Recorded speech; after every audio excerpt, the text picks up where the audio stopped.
Hi hello friends, welcome to பேரரசன் academy. இந்த வீடியோவில் நம்ம எதை பற்றி பார்க்க போகிறோன்னா, ஆர்ஆர்பி எக்ஸாம்னா என்ன அப்படின்றத பற்றின ஒரு கம்ப்ளீட் கைட், பிகினருக்கு தேவையான டீட்டெயில்ஸாக நம்ம பார்க்க போகிறோம். ஆர்ஆர்பின்றது ஒரு ரயில்வே ரெக்ரூட்மெண்ட் போர்டு.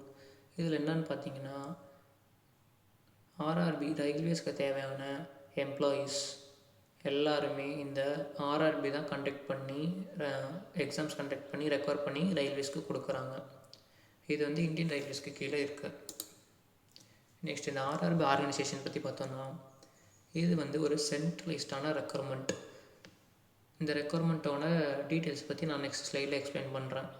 இந்த ஆர்ஆர்பி என்ன பண்ணுறாங்கன்னா, எக்ஸாம்ஸ் கண்டக்ட் பண்ணக்கூடிய அத்தாரிட்டி எக்ஸாம்ஸ் கண்டக்ட் பண்ணி ரயில்வேஸ்க்கு தேவையான எம்ப்ளாயீஸை அப்பாயின்மெண்ட் பண்ணுறாங்க. Number of RRB zones. நீங்கள் வந்து ஆர்ஆர்பி ப்ரிப்பேர் பண்ணுறீங்க அப்படின்னாலே இந்த ஜோன் பற்றின டீட்டெயில்ஸ் உங்களுக்கு நல்லா தெரிஞ்சிருக்கணும். ஆர்ஆர்பியில் 21 ஆர்ஆர்பி ஜோன்ஸ் இருக்குது. இந்தியா ஃபுல்லாக 21 ஜோனாக ஆர்ஆர்பி ரயில்வேவை பிரிச்சுருக்காங்க. சென்னை, மும்பை, பெங்களூர் இந்த மாதிரி நிறைய ஜோன்ஸ் இருக்குது. உங்களுக்கு இப்போ தமிழ்நாட்டில் ஒர்க் வேணும் ரயில்வேஸில் அப்படின்னா நீங்கள் சென்னையும் திருவனந்தபுரத்தையும் சூஸ் பண்ணலாம். இந்த ஜோன் சூஸ் பண்ணும்போது நீங்கள் தெளிவாக சூஸ் பண்ணணும். ஃபார் எக்ஸாம்பிள், இப்போ நீங்கள் சென்னை சூஸ் பண்ணுறீங்க அப்படின்னா உங்களுக்கான ஜாபோட பொசிஷன் சென்னையில் தான் இருக்கும். இல்லை நான் திருவனந்தபுரம் சூஸ் பண்ணுறேன்னா உங்களுக்கு திருவனந்தபுரத்தில் தான் இருக்கும். மும்பைனா மும்பையில் தான் இருக்கும். அப்புறம் நீங்கள் ட்ரான்ஸ்ஃபர் ஆகணும்னு நினச்சிங்கன்னா கொஞ்சம் கஷ்டம். Cut off. நெக்ஸ்ட் வந்து எஸ்எஸ்சி பொறுத்த வரைக்கும் சென்ட்ரலைஸ்டு ரெக்ரூட்மெண்ட்டாக இருக்கும். பட் ஆனால் இங்கே ஆர்ஆர்பியில் ஜோன் வைஸ் ரெக்ரூட்மெண்ட்டாக இருக்கும். உதாரணத்துக்கு இப்போ சென்னை ஜோனில் ஒரு 100 பேர் அப்ளை பண்ணுறாங்கன்னா அந்த 100 பேரோட தான் உங்கள் காம்படிஷன் இருக்கும். 100 பேரை நான் ஒரு எக்ஸாம்பிளுக்கு உங்களுக்கு சொல்கிறேன். பட் லேக்ஸ் கணக்கில் அப்ளிகேஷன்ஸ் இருக்கும் இன் ரியாலிட்டி. இப்போ இந்த ஒரு லேக்ஸ் கணக்கில் வரக்கூடிய அப்ளிகேஷன்ஸில் சென்னை ஜோனில் யார் யார் அப்ளை பண்ணியிருக்காங்களோ அவங்களுக்கான கட் ஆஃப், அவங்களோட காம்படிஷன் தான் உங்களுக்கு இருக்கும். இல்லை நீங்கள் மும்பை ஜோன் அப்ளை பண்ணுறீங்கன்னா மும்பை ஜோனில் யார் யார் அப்ளை பண்ணியிருக்காங்களோ அவங்களோட காம்படிஷன் தான் இருக்கும் உங்களுக்கு. ஸோ இதனால் ஒவ்வொரு ஜோன்லேயும் ஒவ்வொரு கட் ஆஃப் இருக்கும். இப்போ நீங்கள் கட் ஆஃப் கம்மியாக இருக்குன்னு சொல்லிட்டு வேறு ஜோனில் அப்ளை பண்ணிங்கன்னா உங்களுக்கான ஜாப் அந்த ஜோனில் தான் கிடைக்கும்.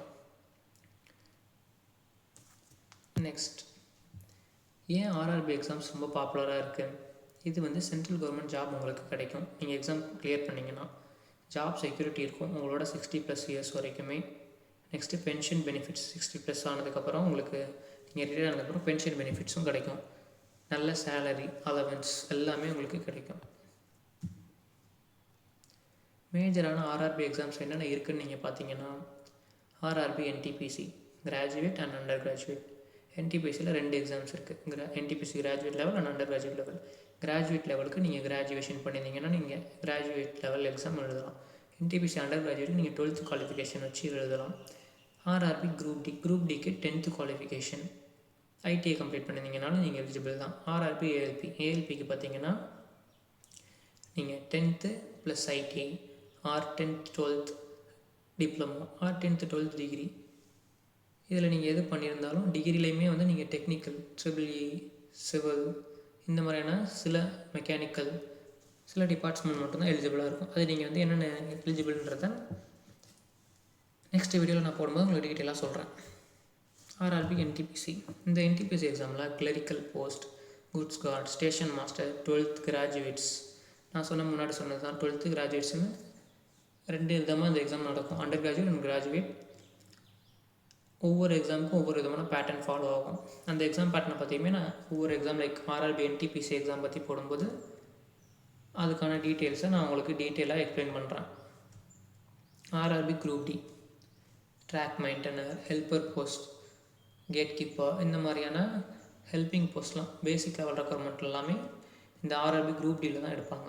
இதுக்கு நீங்கள் 10th பாஸ் இல்லை ஐடிஐ கம்ப்ளீட் பண்ணியிருக்கீங்கன்னா நீங்கள் எலிஜிபிள். ஆர்ஆர்பி ஏஎல்பி போஸ்ட் பார்த்தீங்கன்னா அசிஸ்டன்ட் லோக்கோ பைலட், லோக்கோமோட்டிவ்ஸ் இந்த ட்ரெயின்லாம் ஆப்ரேட் பண்ணுறதுக்கான கேண்டிடேட்ஸை இந்த ஆர்ஆர்பி ஏஎல்பி மூலமாக தான் ரெக்ரூட்மெண்ட் பண்ணுறாங்க. இது வந்து ஒரு டெக்னிக்கல் எக்ஸாமாக இருக்கும். லைக் இந்த எக்ஸாம் பார்த்தீங்கன்னா CPT-1, CPT-2, CPAT, TV, medical, next final merit, அதுக்கப்புறம் உங்களுக்கு அப்பாயின்மெண்ட்னு சொல்லிட்டு 3 ஸ்டேஜஸாக நடக்கும். Exam pattern. இப்போ நம்ம பார்க்கக்கூடிய எல்லா எக்ஸாமுக்குமே ஒவ்வொரு விதமாக பேட்டர்ன் இருக்கும். ஒரு சில எக்ஸாமில் CPT 1, CPT 2, next final merit இருக்கும். அதை பேஸ் பண்ணி உங்களுக்கு அப்பாயின்மெண்ட் ஆர்டர் இருக்கும். ஒரு சில எக்ஸாமில் CPT 1, CPT 2, CPAT, next TV medical, next உங்களுக்கான அப்பாயின்மெண்ட் இருக்கும். ஒரு சில எக்ஸாமில் பார்த்தீங்கன்னா இப்போ குரூப் டிலாம் பார்த்தீங்கன்னா CPT 1, next physical, next DV, next மெரிட்னு சொல்லிட்டு உங்களுக்கு இப்படி இருக்கும்.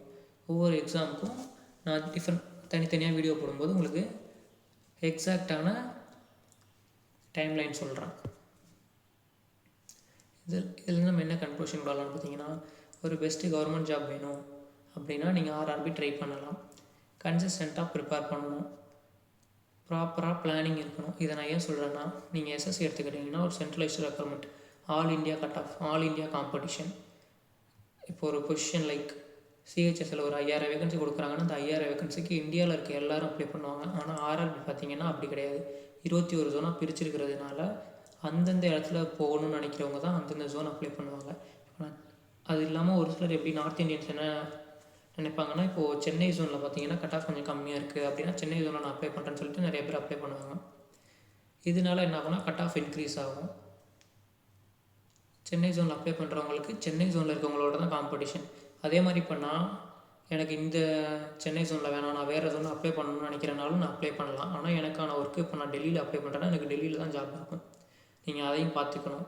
கட் ஆஃப் கம்மியாக இருக்குன்னு அங்கே அப்ளை பண்ணிவிட்டு அங்கே ஜாப் கிடைக்குதுன்னா அங்கே தான் நம்ம போகிற மாதிரி இருக்கும்.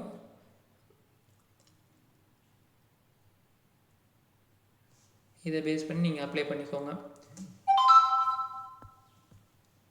Okay friends, thank you. பேரல்சன் அகாடமி கேரியர் லைக் பண்ணுங்கள், சப்ஸ்கிரைப் பண்ணுங்கள். இந்த வீடியோ பிடிச்சிருந்தா உங்கள் ஃப்ரெண்ட்ஸ் அண்ட் ஃபேமிலிக்கு ஷேர் பண்ணுங்கள். நம்ம நெக்ஸ்ட் வீடியோவில் பார்க்கலாம். தேங்க்யூ.